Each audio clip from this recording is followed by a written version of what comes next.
کی توبہ کرنا یہ باطنی غسل ہے جس کی وجہ سے اللہ تعالیٰ کی رحمت بندے کی طرف متوجہ ہوتی ہے۔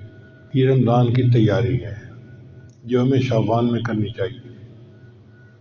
ویسے بھی 15 شعبان سے برکتیں شروع ہو جاتی ہیں۔ امام ربانی مجد لسانی رحمۃ اللہ نے ایک مثال سے سمجھائی ہے بات۔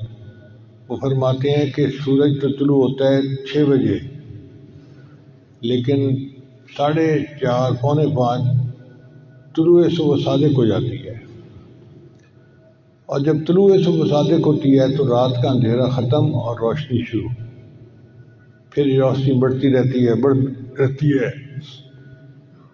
حتیٰ کہ سورج طلوع ہونے سے چند منٹ پہلے اتنی روشنی ہوتی ہے کہ پتہ ہی نہیں چلتا کہ سورج طلوع ہو گیا یا نہیں ہو گیا۔ بعض اوقات تو گھڑی دیکھ کے پتہ کرنا پڑتا ہے کہ سورج طلوع ہوا یا نہیں، روشنی اتنی ہوتی ہے، اسفار اتنا ہوتا ہے، پھر سورج طلوع ہوتا ہے تو دن شروع ہو گیا۔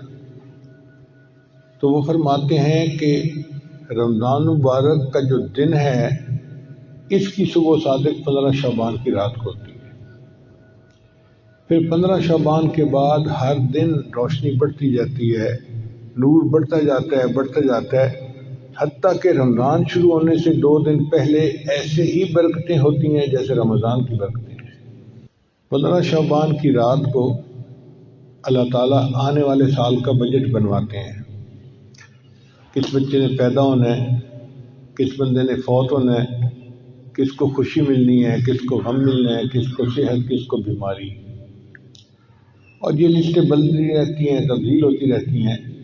پھر 27 رمضان کو اللہ تعالیٰ یہ فرشتوں کے حوالے کر دیتے ہیں، بھئی اب اس کو امپلیمنٹ کرنا ہے آپ نے۔ اب آپ بتائیں کہ ہم جو ہر وقت روتے رہتے ہیں، رزق کی تنگی، صحت کی مسئلے، فلاں مسئلے، بھائی جب فیصلے ہونے کا وقت ہے اس وقت کیوں نہیں رو دھو لیتے؟ جب اللہ تعالیٰ فیصلہ فرما رہے ہیں اس وقت اگر رو لیں گے تو اللہ تعالیٰ فیصلہ تبدیل کر دیں گے۔ اب جب ایک دفعہ فیصلہ ہو گیا اور لسٹیں بن کے مل گئیں فرشتوں کو، پھر ہم کہتے ہیں جی تقدیر بدلواؤ، تو بیوقوفی ہے نا ہماری۔ ہمیں دعا اس وقت کرنی چاہیے جب اللہ تعالیٰ فیصلے فرما رہے ہیں۔ تو 15 شعبان سے لے کے پورا رمضان 27 رمضان تک کا وقت یہ آئندہ سال کے بجٹ کا وقت ہے۔ اگر اس میں کوئی تبدیلی کروانی ہے اپنی حاجت کے مطابق تو اللہ سے اس وقت آہوازاری کرے اور اللہ کو منائے، اور اللہ تعالیٰ جلدی مان جاتے ہیں۔